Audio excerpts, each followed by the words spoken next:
Kemudian kalau kita lihat cerita dalam film Hora Samang itu Kak, ada pesan-pesan moral, ada juga ada budaya Batak yang ditampilkan, juga ada pemandangan Danau Toba.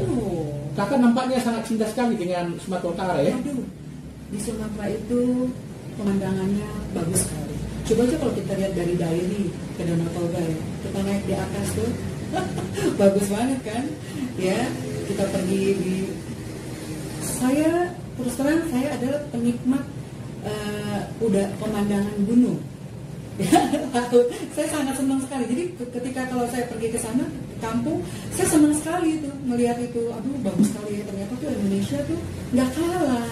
Ya kita pergi ke luar negeri kemana-mana nggak kalah.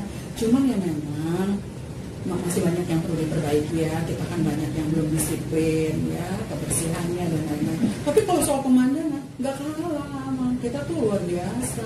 Iya, di Tanah Batak itu kalau kita orang-orangnya di sana mau aja, yuk sama-sama yuk, kita kerjain yuk. Bagaimana kamu daerahnya sini, kita kerjain sini, supaya masing-masing mempunyai keistimewaan tersendiri-sendiri. Wah, luar biasa, luar biasa sekali. Kita bisa lebih bagus dari yang lain. Bali nggak ada apa-apanya.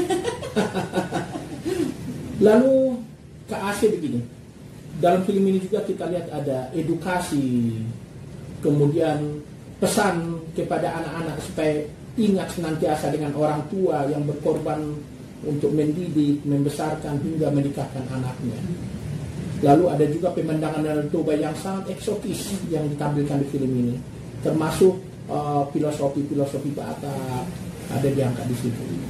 Lalu apa harapan kakak sebenarnya kepada para pemuka adat Batak di Sumatera Utara, para kepala daerah, para pimpinan gereja, termasuk tokoh masyarakat dengan adanya film ini? Harapan saya sih sebenarnya sederhana sekali. Saya ingin sekali mereka menolong, menunjang, membantu, ya, agar film ini bisa ke seluruh setidaknya orang-orang Batak, ya, karena anak-anak muda perlu tahu dalam situasi kondisi yang semakin berat ini, jangan kita memperkeruh bahwa kita menjadi semakin jauh dengan orang tua, ya, karena memang sekarang semakin sulit ya. Jadi banyak orang yang jadi harus berpisah jauh-jauh. Tapi kan berpisah bukan berarti kita jadi melupakan ya, dekat, ya kan. Kasih itu kan tidak mesti harus tetap bersama-sama, tapi setidaknya kita ada bagaimana kita menjaga hubungan kita dengan orang tua, ya. Bagaimana kita menjaga hatinya, menjaga perasaannya. Nah, untuk orang-orang kepala-kepala daerah, bagaimana supaya film ini bisa sampai kepada anak muda? Kenapa? Karena budaya Batak ini kan luar biasa ya. Orang Batak ini budayanya paling keren, ya, menurut aku ya. Karena kita kayak ada tuturnya, wah luar biasa. Dan ini harus sampai kepada anak-anak kita, anak-anak muda ya. Jangan sampai hilang, karena sayang sekali kalau hilang, gitu loh. Saya juga pernah diskusi dengan beberapa budayawan. Kebetulan budayawan satu itu PT Gismond itu saudara aku, ya, dia juga penulis buku kan. Bagaimana ada apa, kita menjadi bangganya menjadi orang Batak, ya kan, ada yang buku yang dia karang itu bagus sekali. Jadi kita memang harus bangga menjadi orang Batak. Nah, untuk supaya bangga kan kita harus tahu apa sih yang bikin kita jadi bangga. Nah, inilah budaya ini harus kita gali supaya anak-anak muda, oh ternyata kayak gitu ya Batak ya. Nah, kalau kita nggak pernah tayangkan, kita nggak pernah nongolin, nggak pernah dikasih tahu, bagaimana tahu anak-anak muda, ya nggak? Nah, ini kan perlu kerjasama. Kalau saya kerja sendiri sebagai orang yang membuat film aja, kemudian dibikin aja begitu, tanpa ada kerjasama dengan yang lain semua, para pejabat-pejabat yang berwenang, saya nggak bisa ngapa-ngapain. Artinya sampai di situ aja gitu loh.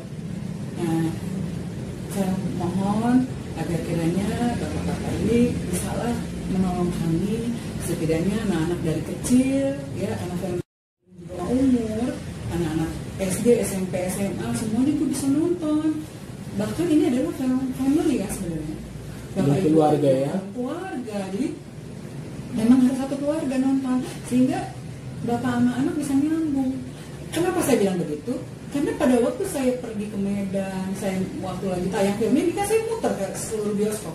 Saya dipelukin sama banyak inang-inang, sama banyak anak-anak muda. Ada yang sampai yang nonton 7 kali. Aduh terima kasih ya Ina ya, film ini ngingetin aku udah lama nggak pernah telepon papa aku, nggak pernah nelfon mama aku jadi kembali lagi hubungan saya sama papa mama. Banyak yang kayak gitu, dan saya terharu, terus saya bahagia gitu loh, ternyata film ini membawa dampak kan gitu. Ya saya ada yang Ina sampai pakai kursi roda loh, berapa banyak di Medan itu. Saya berapa hari kan saya di Medan itu, kalau nggak salah saya di Medan tuh seminggu. Seminggu saya jadi setiap hari tuh bioskop saya puterin, saya datengin. Jadi begitu mereka habis nonton gimana ininya filmnya, mereka senang, mereka semua peluk kita. Ada lagi nggak? Kapan lagi ada filmnya? Kapan lagi film yang begini? Filmnya mendidik banget, dia bilang supaya ada lagi.